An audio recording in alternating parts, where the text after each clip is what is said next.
نحمد ونصلي على رسوله الكريم أما بعد فأعوذ بالله من الشيطان الرجيم بسم الله الرحمن الرحيم إن الحكم إلا لله صدق الله العلي العظيم সবাই পড়ি সাল্লাল্লাহু আলাইহি ওয়াসাল্লাম। ইসলামী আন্দোলন বাংলাদেশ কর্তৃক আয়োজিত আজকে মহাসমুদ্রের সম্মানিত সভাপতি আমাদের সেরে তাজ হযরত পীর সাহেব হুজুর চরমনাই দামাত বারকাতুহুল আলিয়া, মঞ্চে উপবিষ্ট জাতির শ্রেষ্ঠ সন্তান শ্রদ্ধাভাজন ওলামায়ে কেরাম, ইসলামী দলের নেতৃবৃন্দ, অন্যান্য দলের নেতৃবৃন্দ, সামনে উপবিষ্ট ইসলাম প্রিয় দেশপ্রেমী ভাইয়েরা আমার, আজকে সম্মেলন কেন? আমরা পিআর সিস্টেম নির্বাচন চাই, সংখ্যানুপাতিক হারে নির্বাচন চাই। বিএনপি কেন মানছে না? বিএনপি তো দাবি করেছে আমরা জাতীয় সরকার গঠন করব, এটা বিএনপির দাবি। আর জাতীয় সরকার গঠন করার জন্য সবচেয়ে ভালো পদ্ধতি পিআর সিস্টেম নির্বাচন। জাতীয় সরকার সর্বদলের অংশগ্রহণমূলক সরকার, আর সর্বদলের অংশমূলক সরকার গঠন হতে পারে একমাত্র পিআর সিস্টেম নির্বাচনের ভিত্তিতেই। তাহলে কেন বিএনপি মানছে না? কারণটা কি আমি তো বুঝি না। অবশ্যই বিএনপিকেও পিআর সিস্টেমে নির্বাচন মানা উচিত। সংস্কার চাই। বিএনপি বলছে আমরা সরকার গঠন করে ক্ষমতায় গিয়ে সংস্কার করব। প্রথম প্রশ্ন হলো এই, আগামীতে বিএনপি ক্ষমতায় যাবেন, এই গ্যারান্টি আপনি কে দিয়েছে? আপনি কিভাবে ভেবেছেন যারা 91 থেকে 96 পর্যন্ত ফেল করার কারণে 96 ক্ষমতায় আসতে পারে নাই, আবার 2001 থেকে 2005 পর্যন্ত দেশ চালাবার কারণে 2008-এও তারা ক্ষমতায় আসতে পারে নাই। 2001-এ বিএনপি ইশতেহার ঘোষণা করেছিল, সেই ইশতেহারের মধ্যে 10%ও বিএনপি বাস্তবায়ন করতে পারে নাই।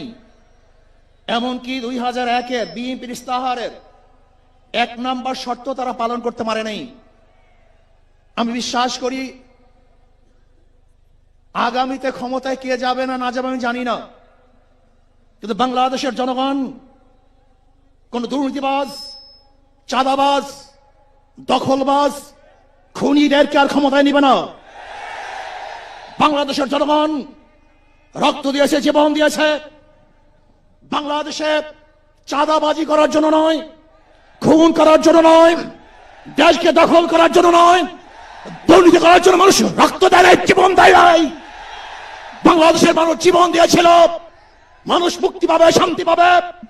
আমার গরিব দুঃখী মানুষ ক্ষুধার্ত থাকবে না, বাংলাদেশের একজন মানুষও খোলা আকাশের নিচে থাকবে না, বাংলাদেশের একজন গরিব বস্ত্রহীন থাকবে না, আমার বাংলাদেশের কোন মানুষ গুম হবে না, খুন হবে না, বাংলাদেশের কোন ব্যবসায়ীকে চাঁদা দিতে হবে না, বাংলাদেশের প্রত্যেক নাগরিক অধিকার বাস্তবায়ন হবে, তারা শান্তিতে বসবাস করতে পারবে, নির্বিঘ্নে ঘুমাতে পারবে, আমার মা বোনরা ইজ্জত দিয়ে রাস্তায় চলাফেরা করতে পারবে, বাংলাদেশের মসজিদ থাকবে, মাদ্রাসা থাকবে, দাড়ি থাকবে, টুপি থাকবে, দাড়ি পরে কেউ আক্রমণ করতে পারবে না, টুপিকে ছিনিয়ে কেউ নিতে পারবে না, ইসলামের বাইরে কেউ আইন পাস করতে পারবে না।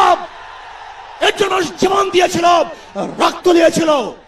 দ্বিতীয়বার দাড়ি টানবে এই দৃশ্য দেখার জন্য মানুষ রক্ত দেয় নাই। মৌলবাদীর বিরুদ্ধে আঙ্গুল তুলবে, মোল্লা বলে গালি দিবে, আজকে টুপি দাড়িওয়ালাদেরকে ক্ষমতায় যেতে দেবে না, এই স্লোগান শোনার জন্য মানুষ রক্ত দেয় নাই। এই দৃশ্য দেখার জন্য বুকের তাজা রক্ত জমিনে ঢেলে দিয়ে মানুষ শাহাদাত বরণ করে নাই, বরং বাংলাদেশের মানুষ শাহাদাত বরণ করেছিল এই জাতিকে মুক্তি দেওয়ার জন্য, কোরআন ও সুন্নাহর আইন বাস্তবায়ন করার জন্য। বাংলাদেশের মানুষ ওই ভারতের গোলামি করার জন্য রক্ত দেয় নাই। বাংলাদেশের মানুষ ভারত আমাদের দেশে কর্তৃত্ব নেতৃত্ব করবে, আমেরিকা আমাদের দেশে কর্তৃত্ব নেতৃত্ব করবে, এর জন্য বাংলাদেশের মানুষ জীবন দেয় না, রক্ত দেয় নাই। বাংলাদেশের মানুষ সাধন, তারা নিজেরা আইন প্রণয়ন করবে, নিজেরা সংসদ পরিচালিত করবে, তারা নিজেদের পায়ে দাঁড়াবে। বাংলাদেশের মানুষ জীবন দিতে পারে, কিন্তু কার গোলামি করতে পারে না। প্রিয় ভাইয়েরা আমার, আমি বিশ্বাস করি আজকে মঞ্চে যারা আছেন, যদি আমরা মুনাফিকি না করি, মঞ্চে যারা আছে যদি মুনাফিকি না করি, মুখের এবং কাজের কথা যদি একসাথে থাকেন, মুখের সাথে কাজের যদি মিল থাকেন, আমি এই লক্ষ জনতার সামনে কসম করে বলতে পারি আগামীতে ক্ষমতায় যাবে ইসলাম, ক্ষমতায় যাবে ইসলাম, কোনো সন্দেহ নাই।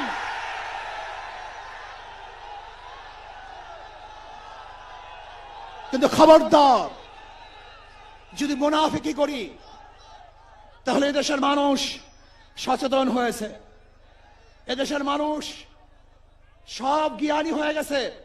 বিশ্বাস করবেন না, একজন রিক্সাওয়ালা, ঠেলাওয়ালা, কুলি মজদুরের বক্তব্য শুনলে আমরা আশ্চর্য হয়ে যাই বাংলাদেশের মানুষ কত সচেতন, তারা কত সচেতন হয়েছে।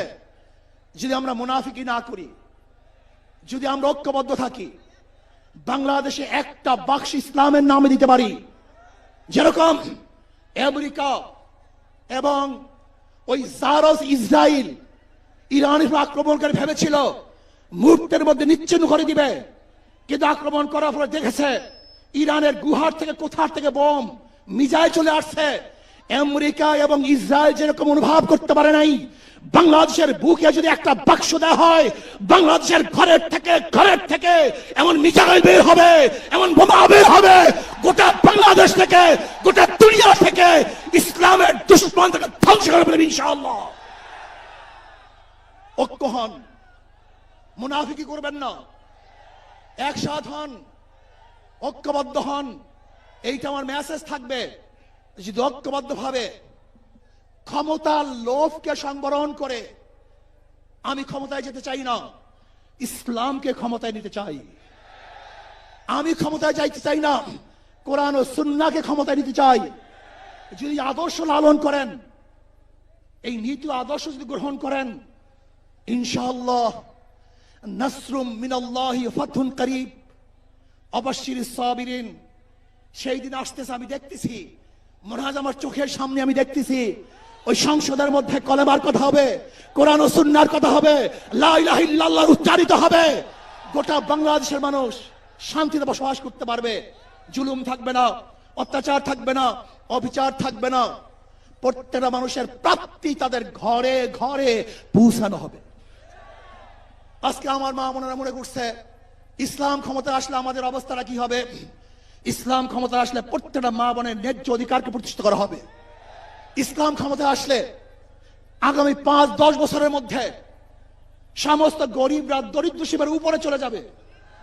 ইসলাম ক্ষমতা আসলে 28 লক্ষ কোটি টাকা বিদেশে পাচার হবে না, দুর্নীতি থাকবে না, জুলুম থাকবে না, অত্যাচার থাকবে না, নির্বিচারে কোনো মানুষ আর খুন হবে না, গুম হবে না। ইসলাম ক্ষমতা আসলে শ্রমিকদেরকে তাদের অধিকার আদায়ের জন্য রাস্তায় নামার কোনো প্রয়োজন হবে না। ইসলাম ক্ষমতা আসলে কৃষক, শ্রমিক, মজদুররা তাদের অধিকারকে প্রতিষ্ঠিত করার জন্য ইসলামী সরকার তাদেরকে নিয়ে কমিটি গঠন করে তাদের প্রাপ্তি তাদের কাছে পৌঁছায় দেবে। আসুন ইসলাম হুকুমাত কায়েম করার জন্য আমরা চেষ্টা করব। আজকে আমাদের এই জনসভায় যশোর থেকে আমার কিছু ভাই আসার সময় তার অ্যাক্সিডেন্ট হয়ে শাহাদাত বরণ করেছে। আল্লাহ তাদেরকে জান্নাতুল ফেরদাউস দান করেন। আমার অনেক ভাইয়ের আহত অবস্থায় আছে, আল্লাহ পাক তাদেরকে সুস্থ করে দেন। আসুন আজকে জনসমুদ্রে আমরা আসছি, আমাদের টাকা নাই, পয়সা নাই, নিজের পয়সা দিয়ে এসছি, নিজের খানা খেয়েছি। এই জাতিকে, এই দলকে, এই কাফেলাকে গোটা দুনিয়ার কোনো প্রশক্তি পরাজয় করতে পারবে না, থামিয়ে রাখতে পারবে না। অবশ্যই ইনশাআল্লাহ আমরা বিজয় হব। আল্লাহ আমাকে এবং সবাইকে ইসলাম হুকুমাত কায়েম করার তৌফিক দান করেন। আমা আলাইনা ইল্লাল বালাগ। আসসালামু আলাইকুম ওয়া রাহমাতুল্লাহ।